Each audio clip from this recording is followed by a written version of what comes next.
الحمدللہ رب العالمین والصلاة والسلام علی سید الانبیاء والمرسلین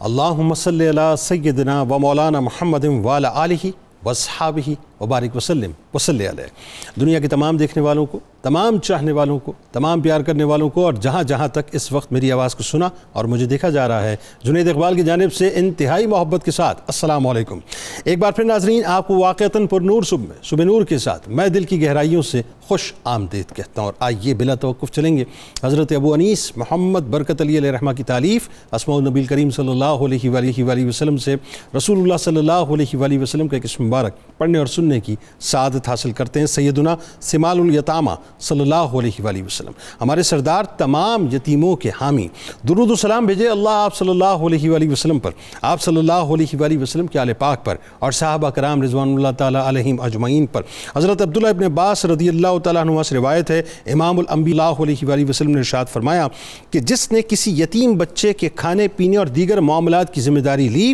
اللہ تبارک و تعالیٰ اسے جنت میں داخل کرے گا۔ ہمارے ساتھ آج آپ نے ناظرین ضرور جڑے رہنا ہے، کیونکہ آج اس عظیم الشان بارگاہ میں چلتے ہیں جو امام الانبیاء صلی اللہ علیہ وآلہ وسلم کے پیارے چچا اور سردار بطحا ہیں، جن کی ذات انتہائی کریم ہے اور امت محمدی صلی اللہ علیہ وآلہ وسلم پر جن کا احسان عظیم ہے، یعنی وہ ابو طالب جن کو قدرت نے اپنے محبوب کا محب بھی بنایا اور محبوب بھی بنایا،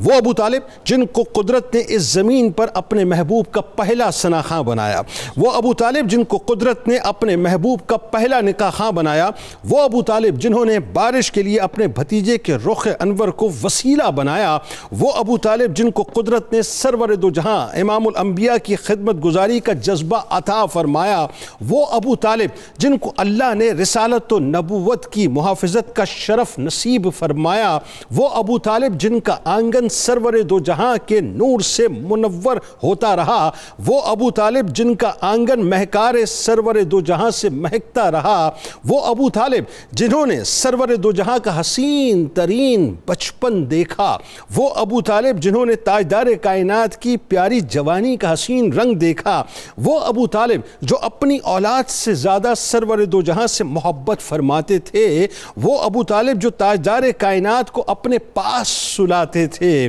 وہ ابو طالب جو سرور دو جہاں کو اپنے آپ سے کبھی جدا نہ فرماتے تھے، وہ ابو طالب جو رسول خدا کی دوران طفولیت کفالت و سرپرستی فرماتے تھے، وہ ابو طالب جو جب کہیں باہر جاتے تو اپنے پیارے بھتیجے کو بھی ساتھ لے جاتے تھے، وہ ابو طالب جو سرور دو جہاں سے اس درجے محبت فرماتے تھے کہ آپ کے لیے بہترین غذا کا انتظام فرماتے تھے، وہ ابو طالب جو امام الانبیاء کو تکریم سے اپنی مسند پر بٹھاتے تھے، وہ ابو طالب جو ہر مصیبت میں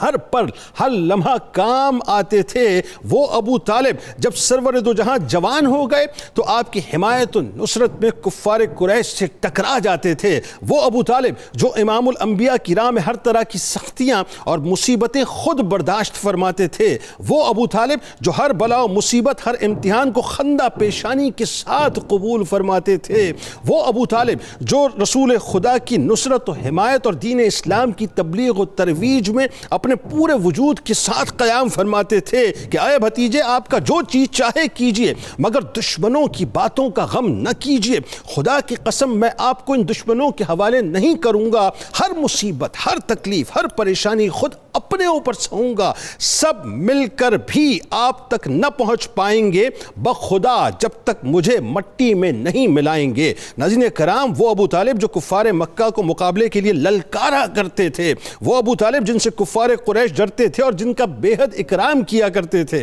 وہ ابو طالب جو آمنہ کے لال کو مشرکین عرب کے ظلم و ستم سے بچانے کے لیے شیب ابی طالب میں رہے، وہ ابو طالب جو متواتر کئی سال تک ساری رات اس در یتیم کی حفاظت کی خاطر برہنہ تلوار سے پہرا دیتے رہے۔ جناب ابو طالب علیہ السلام ناظرین وہ ہیں کہ اپنا گھر بار، پرامن زندگی، اپنی آل اولاد بلکہ اپنی نسلیں تک سب کچھ حبیب خدا پہ قربان کر گئے، پیار کی، الفت کی، جانثاری کی، فداکاری کی اور اثار و قربانی کی عجیب داستانیں رقم کر گئے کہ ایک طرف شیب ابی طالب میں درختوں کے پتے اور گھاس کھا کر جان بچاتے رہے تو دوسری طرف بستر رسول پر اولادوں کو سلا کر محبوب خدا کی جان کی محافظت کرتے رہے، بھوک پیاس سے جن کے بدن پر سوکھی کھجوروں کی طرح جھریاں پڑ گئی تھیں، ہیبت اور جلالت سے جن کی کفار کی نسلیں ڈر گئی تھیں۔ ناظرین کرام، وفا و اطاعت و قربانی و ایثار و شفقت و محبت کا صلہ اللہ کے خزانوں میں کیا ہے یہ اللہ جانے اور حبیب خدا جانے۔ ہم تو صرف اتنا جانتے ہیں صاحب کہ حجر اسود کو حضرت عمر رضی اللہ تعالیٰ عنہ یہ فرما کر چوما کرتے تھے کہ اے پتھر، میری نظر میں تو عام پتھر ہے،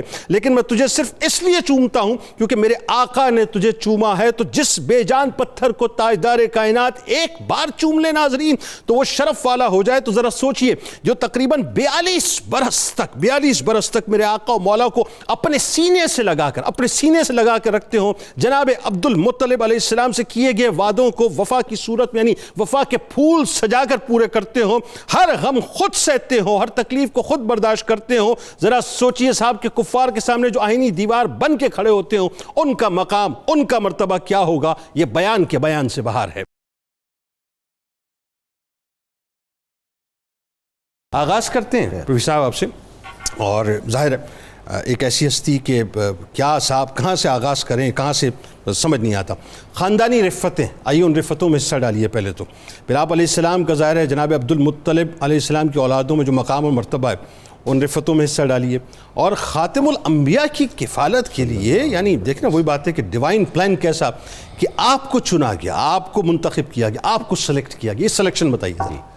بسم اللہ الرحمن الرحیم، اللہم صلی علی محمد وعلی آل محمد وبارک وسلم۔ بہت ہی خوبصورت ماشاءاللہ آپ نے ابتدائیہ بیان کیا، آپ نے ہمیں اور اپنے ناظرین و سامعین کو مبارکباد دی، تو ہم بھی آپ کی خدمت میں مبارکباد پیش کرتے ہیں۔ اللہ رب العزت ہم سب کی حاضری سردار بطحا کی پاک بارگاہ میں قبول و منظور فرمائے، آمین۔ نظر محبوب خدا جان ابو طالب ہے، ساری دنیا پہ یہ احسان ابو طالب ہے۔ یہ بات بہت بڑی حقیقت ہے، اور قرآن حکیم نے اس کا بہت ہی وضاحت و صراحت کے ساتھ بیان فرمایا ہے کہ اللہ رب العزت نے تمام انبیاء کرام علیہ السلام کو بہت اعلیٰ نسب میں پیدا فرمایا، اور اس کا خاص طور پر اہتمام کیا کہ کسی نبی کے نسب پر کوئی تہمت نہ ہو، تاکہ اس کی وجہ سے جو اس کی پیغمبرانہ تبلیغ ہے وہ متاثر نہ ہو۔ تو پھر حضور سید الانبیاء تو ہیں ہی سلطان الانبیاء، یقیناً آپ کے نسب کے لیے پروردگار عالم کا اہتمام کس قدر بلند ہے، کس قدر اعلیٰ ہے، اس کو تو کوئی سمجھ ہی نہیں سکتا کہ کتنی عظیم ہستی، کتنی عظیم شان اللہ رب العزت نے حضور کے مبارک خاندان کو، اجداد کریمین کو عطا فرمائی۔ ہم سرکار حضرت عبد المطلب کو دیکھیں تو آپ اپنے وقت میں شریعت ابراہیمی پر سب سے زیادہ کاربند تھے، اور اس نسبت سے غار حرا میں رمضان المبارک میں اعتکاف فرمایا کرتے تھے، اور یہ جو زمزم کا فیض پوری کائنات تک پہنچ رہا ہے یہ بھی حضرت عبد المطلب کی عطا ہے کہ ان کے مبارک دور سے پہلے بنو جرہم نے اس کو بند کر دیا تھا، 20 سال زمزم کا کنواں مل ہی نہیں رہا تھا۔ حضرت عبد المطلب کا مبارک دور آیا تو انہیں نشاندہی کی گئی کہ اس زمین کو کھودو، چنانچہ انہوں نے کھودا تو چاہے زمزم برآمد ہوا۔ اور میں ایک جملہ جسٹ ایسے ہی عرض کر دوں، یہ بہت انفارمیٹیو ہے کہ حضرت عبد المطلب کو اس کنویں سے سونے کے بنے ہوئے ہرن جو بیت اللہ میں تھے، 2 ہرن اس چاہے زمزم کی کھدائی کے درمیان ملے تھے، جس میں کلوز کے حساب سے سونا تھا، اور باقی بہت سی چیزیں تھیں جو اس کنویں میں ڈال کر اسے بند کیا گیا تھا۔ حضرت عبد المطلب وہ عظیم شخصیت ہیں جنہوں نے سب سے پہلے اس سونے کو پگھلا کر بیت اللہ شریف کے دروازہ جو ہے اس پر سب سے پہلے سونے کا پترا چڑھایا، یعنی باب زریں خانہ کعبہ کا حضرت عبد المطلب بنانے والے ہیں۔ یہ شان ہے ان کی، اور اللہ کے گھر کے ساتھ یہ لگن ہے ان کی۔ پروردگار عالم نے انہیں جو اولاد عطا فرمائی، ان 10 بیٹوں میں سب سے زیادہ شان حضرت عبداللہ نے پائی، اور حضرت عبداللہ کے بعد شان جس کے حصہ میں آئی وہ سرکار حضرت ابو طالب علیہ السلام ہے۔ ایک ہستی کو اپنے پیارے نبی کا پدر گرامی ہونے کا اعزاز بخشا، اور ایک ہستی کو مولا علی مرتضیٰ کے والد گرامی کا جو ہے وہ والد گرامی ہونے کا شرف عطا فرمایا۔ ایک عارف کامل سے ان کے ایک طالب صادق نے پوچھا کہ حضور علیہ السلام کے والدین کریمین کا کم سنی میں وصال کر جانا، اس میں کیا حکمت ہے؟ تو انہوں نے فرمایا کہ اس میں حکمت یہ ہے کہ باپ کے تابع اولاد ہوتی ہے اور باپ کی بات ماننا پڑتی ہے۔ آقا چونکہ اللہ کے پیغمبر تھے، پیغمبر اعظم و آخر تھے، اس لیے والدین کو اللہ نے کم سنی میں لے لیا کہ ان کی کوئی بات حضور کو نہ ماننی پڑے، بلکہ حضور صلی اللہ علیہ وآلہ وسلم کے پاس جو فرمان پروردگار آئے اس کی تعمیل ہر کوئی کرے۔ حضرت عبد المطلب کی مبارک اولاد سے اللہ تعالیٰ نے یہ شرف حضرت ابو طالب کو عطا فرمایا، اور خود سورۃ الضحیٰ میں اس کا ارشاد فرما دیا، الم یجد کا یتیمن فآوا، اے حبیب جب ہم نے آپ کو در یتیم پایا تو اپنی آغوش رحمت میں جگہ دی۔ تمام قرآن حکیم کا ترجمہ کرنے والے جملہ ٹرانسلیٹرز یہ کہنے پر مجبور ہیں کہ وہ آغوش جسے اللہ اپنی آغوش رحمت کہہ رہا ہے، وہ آغوش حضرت ابو طالب۔ سبحان اللہ، کیا خوبصورت تمہید ہے۔ آئیے جی پیر صاحب سے پیر صاحب کی طرف ہی چلتے ہیں اور ذرا پیر صاحب بتائیں، کیونکہ آج تو موقع بڑا خوشی کا موقع ہے نا، جناب ابو طالب علیہ السلام تشریف لائیں کہ جنہوں نے آقا مولا صلی اللہ علیہ وآلہ وسلم کی جو ہے محافظت فرمائی، ان کی خدمت فرمائی، ان کو جو ہے وہ پیار دیا، محبت دی۔ جناب ابو طالب علیہ السلام کے شخصی اوصاف ذرا ہمیں بتائیے اور سننے والوں کو بتائیے، خاص طور پہ جو عرب کا معاشرہ تھا اس میں کتنے آپ ڈومینیٹنگ تھے، آپ کا وقار، آپ کا رتبہ، اللہ تعالیٰ نے آپ کو کیا مقام عطا کیا تھا؟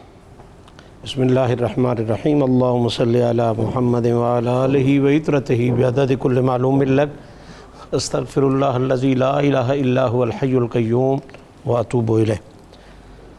سب کی سوچوں سے ورا شان ابو طالب ہے، سب کی، صرف میری اور آپ کی نہیں، سب کی سوچوں سے ورا شان ابو طالب ہے، کیونکہ جان سرور پہ فدا جان ابو، ہائے ہائے ہائے ہائے بھائی کیا کہنا ہے، واہ جی بہت خوب۔ سب کی سوچوں سے ورا شان ابو طالب ہے، کیونکہ جان سرور پہ فدا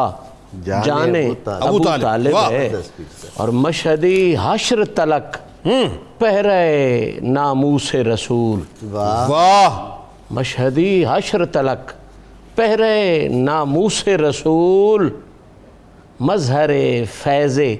دبستان ابو طالب۔ واہ واہ، سبحان اللہ۔ جنید بھائی، سوال بڑا نفیس آپ نے کیا کہ جناب ابو طالب علیہ السلام کے شخصی اوصاف۔ میں اس حوالے سے اپنی نوکری کا آغاز اس حوالے سے کروں گا، اس جملے سے کروں گا کہ کائنات کا ہر بندہ معزز ہوتا ہے، متعارف ہوتا ہے اپنے اوصاف کی وجہ سے۔ بالکل ٹھیک ہے، کوئی خلق کی وجہ سے، کوئی حلم کی وجہ سے، کوئی سخاوت کی وجہ سے، کوئی فیاضی کی وجہ سے، کوئی متانت عاجزی کی وجہ سے۔ لیکن اللہ کے کچھ ایسے شان والے لوگ بھی اللہ نے پیدا کیے ہیں کہ صفات اور اوصاف معزز ہوتے ہیں ان کی نسبت کی وجہ سے۔ بھائی کیا کہنے، واہ، یعنی ان کے تعارف میں سخاوت کو نہیں پیش کیا جاتا، بلکہ سخاوت کے تعارف میں انہیں پیش کیا۔ بھائی کیا کہنے، واہ جی واہ۔ ان کے تعارف میں جرت کو پیش نہیں کیا جاتا، جرت کے تعارف میں انہیں پیش کیا۔ واہ واہ واہ۔ ان کے تعارف میں دانائی کو نہیں پیش کیا جاتا، دانائی کے تعارف میں انہیں پیش کیا جاتا۔ کیا کہنا، چونکہ سمجھنا ہے اس لیے ایک انداز سے بات تو کرنی پڑتی ہے، ورنہ میں یوں کہوں تو بالکل مبالغہ نہیں ہے کہ جس صفت کا بھی آپ تعارف کروانا چاہیں، اگر ذات ابو طالب اور سیرت ابو طالب اس کے ساتھ رکھیں گے تو اس صفت کی عزت میں اضافہ ہو جائے۔ واہ واہ۔ سب سے پہلی صفت جو جوان مردوں میں اور عربوں میں کمال کی ہے، وہ کائنات جانتی ہے، اس کا نام جرت ہے۔ جرت بہت بڑی خاص صفت ہے، اور اس سے مراد صرف لڑنا نہیں ہوتا، جرت ہر معاملے میں ہوتی ہے، ہر فیصلے میں ہوتی ہے، ہر سوچ میں ہوتی ہے۔ اور ایک بہت بڑا معروف قول ہے کہ الولد سر لابی، کہ بیٹا جو ہے یہ باپ کا ایک راز ہوتا ہے، یعنی بیٹے سے باپ چھلکتا ہے۔ واہ، بیٹے سے باپ کی صفات ظاہر ہوتی ہیں. واہ. تو اب میں کیسے جناب ابو طالب کی جرت کا تعارف کرواؤں کہ جن کا بیٹا علی ہو. نہیں، جس کی جرت کے لیے کائنات مانے کہ شاہ مرداں شیر یزداں قوت پروردگار لا فتح الا علی لا سیف الا ذوالفقار، اور نبی کہیں کہ اس کی ایک ضرب جو ہے وہ جہانوں کی عبادتوں سے افضل ہے، اور جو اس کی تلوار ہے وہ ایک خاص پیغام لے کے آئے، اس کا ساری زندگی کا کردار جرت کا وہ ایک امین ہو. یہ ابو طالب کے رازوں میں سے ایک راز ہے. تو آپ جرت کے حوالے سے اپنی مثال آپ تھے، اور آپ نے دیکھا، اور آگے چل کر ہم اس کا ذکر بھی کریں گے کہ یہ جناب ابو طالب کی جرت ہی تھی کہ اتنے سخت ماحول میں میرے مصطفیٰ نے اعلان توحید کی. یعنی پورا عرب ایک طرف کھڑا ہے صاحب، اور آپ ایک طرف کھڑے ہیں. خوبصورت فکرہ ہے، غالباً وہ شاعر مرحوم ہو گئے، وہ کہتے ہیں تزئین رسالت میں بس دو ہی تو عنصر ہیں. تزئین رسالت میں بس دو ہی تو عنصر ہیں، ایک مال خدیجہ کا، ایک خون ابو طالب. تو قبلہ پہلی صفت جرت کے حوالے سے ہم نے غلامی پیش کرنی ہے، تعارف کیا کروانے. پھر دوسری کمال کی صفت جن کو سیرت نگاروں نے کمال انداز میں لکھا ہے، وہ آپ کی کمال کی صفت تھی سخاوت، فیاضی. ہاشمائٹس کی سخاوت، جہاں ہاشم کہتے ہی اسے ہیں جو کھانا کھلانے والا ہو. پھر جناب ہاشم کے بعد جناب عبد المطلب، جس طرح پیر صاحب اشارہ کر رہے تھے، وہ اس منصب پر فائز تھے. اور جناب عبد المطلب کے بعد وہ منصب سخاوت جس کی سخاوت جہان میں پھیلتی تھی سارے ظاہر، وہ منصب سخاوت جناب ابو طالب کے پاس. بالکل ٹھیک. تیسری کمال کی صفت جو اپنے تعارف میں جناب ابو طالب کو پیش کرتی ہے، میں اسے دانائی اور حکمت کہوں گا. اس لیے کہ دانائی اور حکمت کا جناب ابو طالب کا وہ معیار تھا کہ آپ کے زیر سایہ رہنے والا کائنات میں ایک مدینۃ الحکمت بنا ہے، ایک باب الحکمت. اب اس کے بعد میں نہیں سمجھتا کہ کوئی اور تعارف کروایا جا سکے دانائی اور حکمت میں. چوتھی صفت آپ کی بڑی خاص، وہ آپ کی فصاحت و بلاغت تھی. اور اس حوالے سے آپ کا جو خطبہ ہے نکاح کا، اس پر آگے چل کے بات ہوگی، وہ خطبہ نکاح آپ سننے پڑھیں تو حیران ہو جاتے ہیں کہ اتنے تھوڑے سے جملوں میں کیا نہیں بیان سب کچھ بیان کرتے، فصاحت ناز کرتی ہے. اور آپ کا جو قصیدہ ہے لامیہ بہت مشہور، اس کے حوالے سے تو عربی زبان میں کہا جاتا ہے کہ جو عربی کے سب سے اونچے کلام تھے نا، سبع معلقہ، یہ ان سے بھی بلاغت میں افضل. واہ. تو فصاحت و بلاغت آپ کی جو تھی وہ اس لیول کی تھی. اور پھر ان ساری صفات کے ساتھ ایک خاص جذبہ ہے، اس کی طرف میں اشارہ بھی کرنا ہوں، جذبہ ایثار کی بلا. صفات میں ایسی چیز ہے جو ہر صفت کی سردار، اپنی سوچ، اپنی فکر، اپنی مرضی پر کسی دوسری کو ترجیح دے دینا، اپنی ضرورت پر کسی دوسری کو ترجیح. یہ جناب ابو طالب پاک میں پہلے دن سے تھا. اور پھر یہ وہی ایثار تھا جو کبھی شیب ابی طالب میں یوں محسوس ہوتا تھا کہ نبی کو اٹھا دیا جاتا تھا، نبی کو سلا دیا جاتا. اور وہ اگر اس کی روٹ پہ چلے جائیے، وہی بات ہے کہ جناب عبد المطلب علیہ السلام بچے کو بعد میں کھانا کھلاتے تھے، پہلے سرکار. کبھی مولا علی فرماتے ہیں ہمیں کبھی احساس ہی نہیں ہوا کہ جناب آقا کریم صلی اللہ علیہ وسلم کے والد گرامی اس دنیا سے پردہ کرتے. ہمیں دوسری جگہ ملتی تھی، آقا پاک کو پہلی جگہ ملتی. اس وقت تک کھانا نہیں شروع کیا جاتا تھا، کہتے تھے جب تک میرا محمد نہ آلے کوئی کھانے کو ہاتھ. یعنی یہ وہی بات ہے، وہ ڈیوٹی تھی جو جناب اب آپ کا جو مقام بنا، خوبصورت صفات کے ساتھ جو مقام تھا، وہ یہ تھا کہ اس وقت اگر آپ یوں کہیں کہ عرب کی اخلاقی رہنمائی کا اگر کوئی رہنما تھا اور عرب کا کوئی ہادی مانا جاتا تھا اسلام سے پہلے، تو وہ مقام جناب ابو طالب کو. بالکل ٹھیک. اور میں عرض کر رہا تھا کہ جناب عبد المطلب علیہ السلام نے وہ جو ذمہ داری آپ کو سونپی تھی، آپ یہ دیکھیے کہ اس ذمہ داری کو بدرجہ اولیٰ کس انداز سے آپ نے نبھایا کہ جب تک آپ حیات رہے ظاہری طور پہ آپ نے رسول کریم صلی اللہ علیہ وآلہ وسلم کو، اپنے پیارے بھتیجے کو ہمیشہ فوقیت دی. اچھا اب ذرا آئیے اسی محبت کی طرف ہمیں لے جائیے کہ جناب ابو طالب علیہ السلام سرکار مدینہ صلی اللہ علیہ وآلہ وسلم سے اگر میں سوال فلوٹ کروں تو سوال فلوٹ کرتے ہوئے میں 1000 مرتبہ سوچوں گا کہ بیان ہو نہیں سکتی یہ بات کہ کس درجے محبت فرماتے تھے. اب ذرا بس وہی بات ہے کہ حصہ ڈالیے صاحب، کس درجے محبت فرماتے تھے. بسم اللہ الرحمن الرحیم. جنید بھائی، آج ولادت کا تذکرہ ہے اس ہستی کا جو جانشین ہیں وارث کعبہ کے، وارث توحید کے، اور خود وہ پاسبان رسالت ہوئے تھے۔ اور ابرہا کے ساتھ جو مکالمہ ہوا تھا حضرت عبد المطلب کا، وہ ساری دنیا جانتی ہے کہ اللہ کریم نے اس خاندان کو کعبے کا وارث بنایا ہے۔ تو آپ سید البطحاء بھی ہیں اور اپنے ابا حضور کے وارث بھی ہیں اور جانشین بھی ہیں۔ دوسری بات جو آپ نے ارشاد فرمایا محبت کی اور کفالت کے حوالے سے، جو قبلہ پیر صاحب نے ارشاد فرمایا، وہ آیت مبارکہ تلاوت کی ہے کہ علم یجد کا یتیمن فآوا۔ اس آیت مبارکہ کے ضمن میں حضرت امام ابن کثیر لکھتے ہیں کہ فَقَفَلَهُ عَمُّهُ ابو طالب ثم لم يزل يهوته وَيَنْصُرُهُ وَيَرْفَعُ مِنْ قَدْرِهِ وَيُوَقِّرُهُ، کہ حضرت ابو طالب نے صرف کفالت فرمائی نہیں، یہ نہیں کہا کہ میں اس کا کفیل بنوں گا، کفالت کا حق ادا کیا ہے، کیونکہ یہ تو سارے لوگ ہی جانتے ہیں کہ حضرت عبداللہ اور جناب ابو طالب یہ دونوں سگے بھائی تھے، تو آپ نے سگے بھائی اور سگے چچا ہونے کا حق ادا کیا ہے اور بن کے دکھایا ہے کہ سگا کیا ہوتا ہے۔ فَقَفَلَهُ عَمَّهُ ابو طالب، اور ہر وقت رسول اکرم کے گرد طواف کیا کرتے تھے۔ ثُمَّ لَمْ يَزَلْ يَهُوتُهُ وَيَنْصُرُهُ، اور جہاں نصرت کی ضرورت پیش آتی تو نصرت پیش کیا کرتے تھے۔ وَيَرْفَعُ مِنْ قَدْرِهِ، اور ہر جگہ رسول اکرم صلی اللہ علیہ وسلم کی قدر کو بلند فرمایا کرتے تھے۔ وَيُوَقِّرُهُ، چچا تھے، بلکہ رشتے میں میرا خیال ہے کہ آپ تایا تھے، کیونکہ جناب عبداللہ سے بڑے تھے، تایا ہونے کے باوجود بھی آقا کی توقیر بھی کرتے تھے، آقا کی تعظیم بھی فرمایا کرتے تھے۔ اور جہاں قبلہ پیر صاحب بات لے آئے ہیں، یہ محبت کا کتنا خوبصورت اظہار ہے کہ اب راوی کو لکھنا پڑا ہے، اور سیرت کی ہر کتاب میں یہ لکھا گیا ہے یہ جملہ کہ حضرت ابو طالب رسول اکرم سے اتنی محبت کرتے تھے، کانا یحبہ حبا شدیدا لا یحب ولدہ،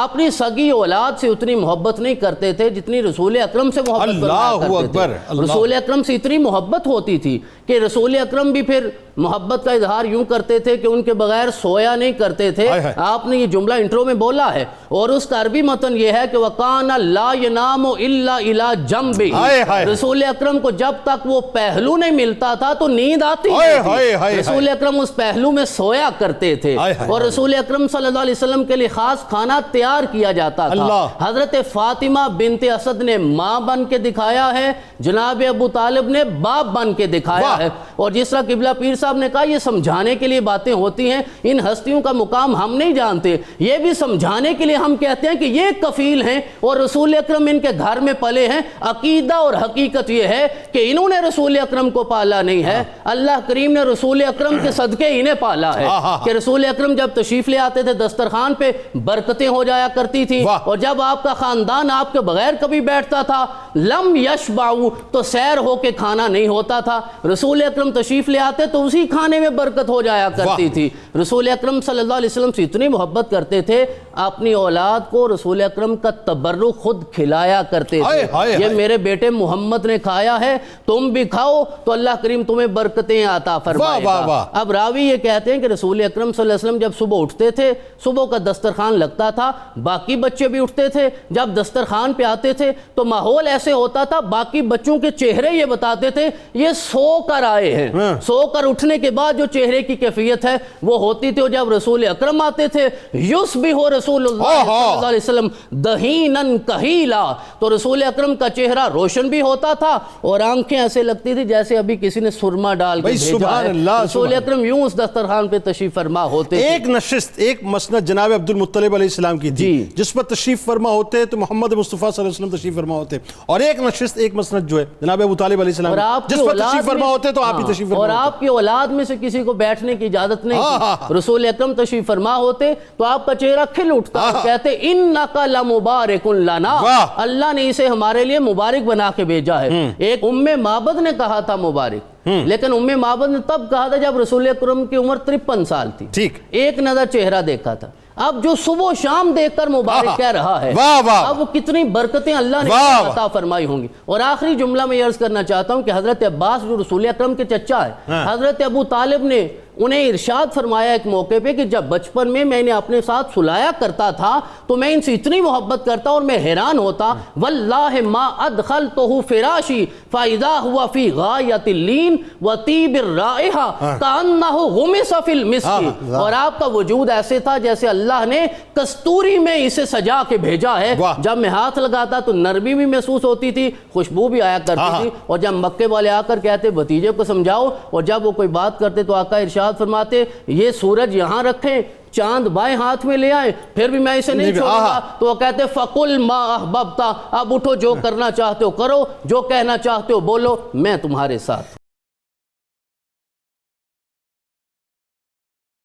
سرور دو جہاں اپنے پیارے چچا جان سے، اب ظاہر ہے وہی بات آ گئی کہ کیسے بیان کریں، کس قدر محبت فرماتے تھے، ان کا اکرام کیسے فرماتے تھے، بالخصوص سیدہ خدیجہ الکبریٰ سلام اللہ علیہ سے نکاح کا موقع ہے، یعنی یہ شرف بھی، یہ تاج بھی آپ کے سر اقدس پہ سجا کے سرکار علیہ السلام کے پہلے نعت خواں بھی بنے اور پہلے نکاح خواں بھی بنے۔ بتائیے ذرا۔ حضور سید عالمین صلی اللہ علیہ وآلہ وسلم کی ظاہری عمر مبارک 8 برس تھی کہ سرکار حضرت عبد المطلب نے ایک دن پیار کے ساتھ اپنی آغوش میں آپ کو بٹھایا، اور آغوش میں بٹھا کر حضور علیہ السلام سے پوچھا، اے میرے پیارے بیٹے محمد، اگر میں کسی طویل سفر پر جا رہا ہوں اور آپ کو ساتھ نہ لے جا سکوں تو آپ اپنے ان چچاؤں میں سے کس کے پاس رہنا پسند کریں گے؟ تو حضور سید عالمین صلی اللہ علیہ وآلہ وسلم اترے، حضرت عبد المطلب کی آغوش سے اٹھے اور جا کر حضرت ابو طالب کی آغوش میں بیٹھ گئے۔ یہ گویا اللہ رب العزت کا جو آنے والے وقت میں جس فیصلے کا اظہار قدرت نے کرنا تھا، آقا علیہ السلام کی بصیرت جو تھی وہ اس حقیقت کو سمجھ رہی تھی کہ یہ پروردگار عالم کس کا انتخاب فرما رہے ہیں، اور اسی وجہ سے حضرت ابو طالب نے اپنی ان ذمہ داریوں کو اس قدر نبھایا۔ ایک بات جو آپ کے تذکرہ میں بہت کم بیان کی جاتی ہے، میں اسے تھوڑا وضاحت کے ساتھ عرض کرنا چاہوں گا کہ جب 12 سال کی ظاہری عمر مبارک ہے تو شام کا سفر ہوا قریش کے لوگوں کا، جس میں حضرت ابو طالب کے ساتھ آپ بھی تشریف لے گئے، اور حضور اصرار کر کے گئے تھے، آقا کی خواہش پر حضرت ابو طالب نے انہیں ساتھ لیا تھا۔ جب بحیرہ نے دیکھا اور وہ سارا واقعہ ہوا، تفصیل واقعہ ہے، تو بحیرہ نے کہا کہ آپ کی حفاظت کریں۔ حضرت ابو طالب نے یہ تو فرمایا، طبقات ابن سعد میں الفاظ ہیں روایت کے کہ آپ نے فرمایا ان کی شان اللہ نے ہمیں بتائی ہوئی ہے، ہم ان کی حفاظت میں کبھی کوتاہی نہیں کرتے۔ لیکن جو سب سے بڑی بات ہے جسے ہائی لائٹ کرنے کی اشد ضرورت ہے وہ یہ ہے کہ اس سفر کے بعد سرکار حضرت ابو طالب نے کوئی تجارتی سفر نہیں کیا، بلکہ ہمیشہ حضور کی حفاظت میں رہے۔ یہ نقطہ تو واقعی بہت اہم بات، کیا کمال بات، یعنی کوئی تجارتی سفر نہیں کیا آپ نے کہ کہیں ایسا نہ ہو وہ جو عظیم امانت ہمارے پاس ہے جس کا اللہ نے ہمیں امین بنایا ہے اس کے احترام میں کوئی کمی نہ رہ جائے۔ یعنی عموماً لوگ یہ کہہ دیتے ہیں کہ ان کے تجارتی اسفار کے حوالے سے تاریخ خاموش نہیں ہے، آپ نے تجارتی سفر ہی نہیں کیا، تجارتی سفر اس کے بعد نہیں کیا۔ حضور کی حفاظت کے نقطۂ نظر سے پوری زندگی جو بقیہ ہے وہ حضور کی حفاظت میں گزاری حضرت ابو طالب نے۔ یہ حقیقت سمجھنے سے تعلق رکھتی ہے۔ یہ تو پیار ہے، جو آپ نے پیار پوچھا، یہ تو پیار ہے کہ حضور کا پیار کیسا ہے اور ان کا حضور صلی اللہ علیہ وآلہ وسلم سے پیار کیسا ہے۔ اچھا، اب جہاں نکاح کے حوالہ سے جب آپ نے سرکار کل عالم صلی اللہ علیہ وآلہ وسلم نے خود سفر کیا، تجارتی سفر، حضرت خدیجہ الکبریٰ سلام اللہ علیہ کا مال لے کر، تو اس سفر سے جب آقا واپس تشریف لائے تو حضرت خدیجہ سلام اللہ علیہ نے، چونکہ وہ طاہرہ تھیں اور یہ طیب و طاہر تھے، حضرت خدیجہ الکبریٰ نے، شیخ محقق نے مدارج میں لکھا کہ آسمانی خواب دیکھا تھا کہ آسمان سے آفتاب اتر کر ان کی آغوش میں آئے، اور انہوں نے ورقہ بن نوفل کی اس کی تعبیر پوچھی تو انہوں نے کہا ان قریب نبی آخر الزمان صلی اللہ علیہ وآلہ وسلم کا ظہور ہوگا اور وہ آپ سے نکاح فرمائیں گے۔ اسی لیے میسرہ کو اپنے چچا،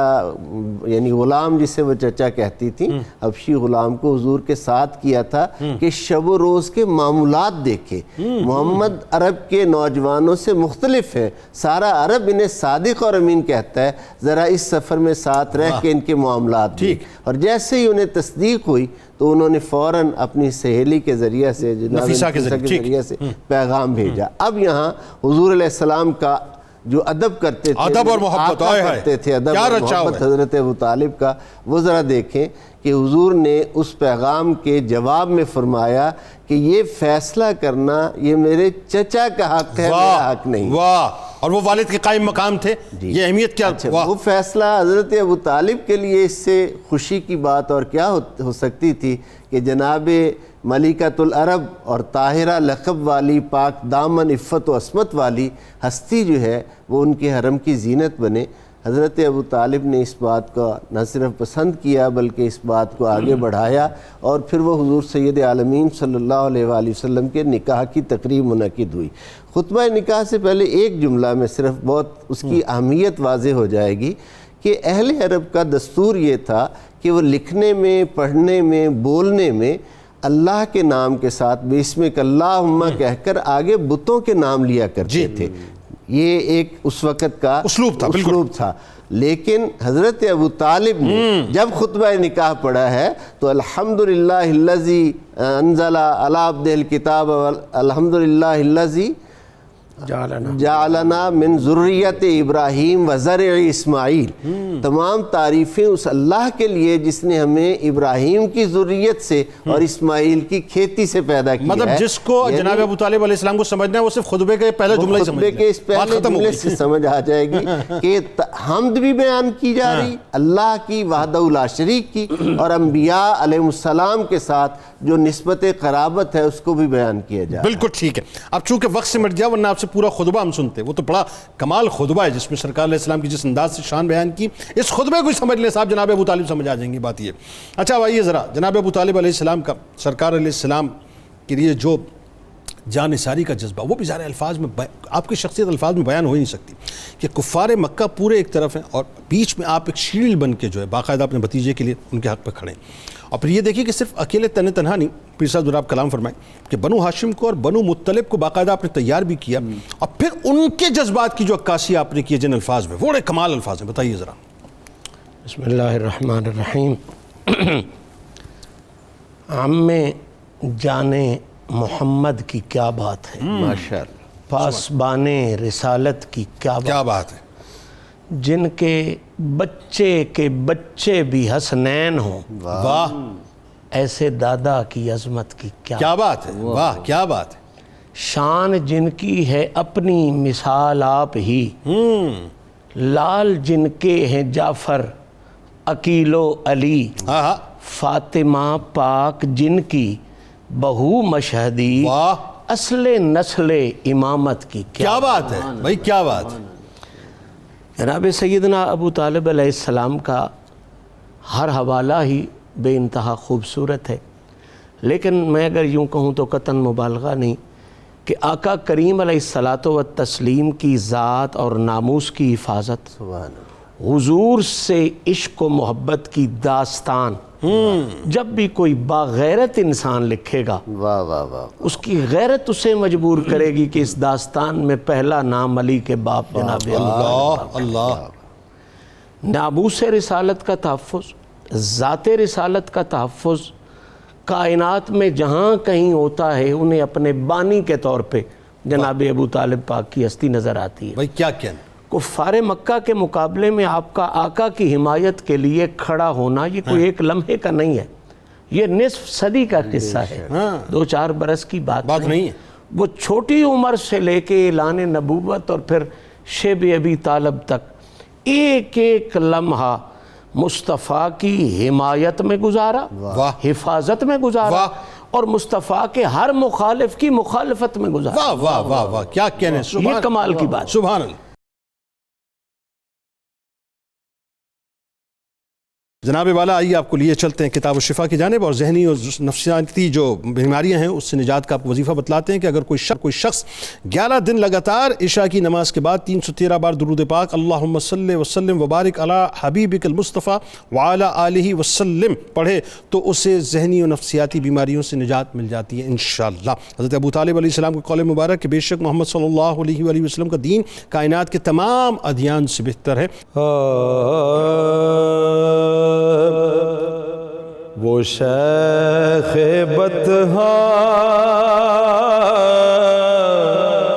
وہ شیخ بطحا، وہ فخر ہاشم، وہ ام خیر الانام بھی ہے۔ وہ شیخ بطحا، وہ فخر ہاشم، وہ ام خیر الانام بھی ہے، فصیح بھی ہے کریم بھی ہے، فصیح بھی ہے کریم بھی ہے، وہ خوش نظر خوش کلام بھی ہے۔ خدا کی رحمت ہوئی ہے اس پر، وہ انتخاب نبی ہے ٹھہرا، وہ انتخاب نبی ہے ٹھہرا، عظیم قربت ملی ہے آقا، عظیم قربت ملی ہے آقا کے ساتھ ہر ایک گام بھی ہے۔ تلاوت روح مصطفیٰ میں گزارتا اپنا دل ہے سارا، گزارتا اپنا دن ہے سارا، نبی کی زلفوں کے سائے سائے، نبی کی زلفوں کے سائے سائے، مہکتی مل جاتی شام بھی ہے۔ اسی کا نور نظر ہے شہر علوم احمد کا باب ساجد، اسی کا نور نظر ہے شہر علوم احمد کا باب ساجد، اسی کے پوتوں کے ہاتھ جنت، اسی کے پوتوں کے ہاتھ جنت کا سب انتظام بھی ہے۔ وہ شیخ بطحا، وہ فخر ہاشم، وہ ام خیر الانام بھی ہے، فصیح بھی ہے کریم بھی ہے، وہ خوش نظر خوش کلام بھی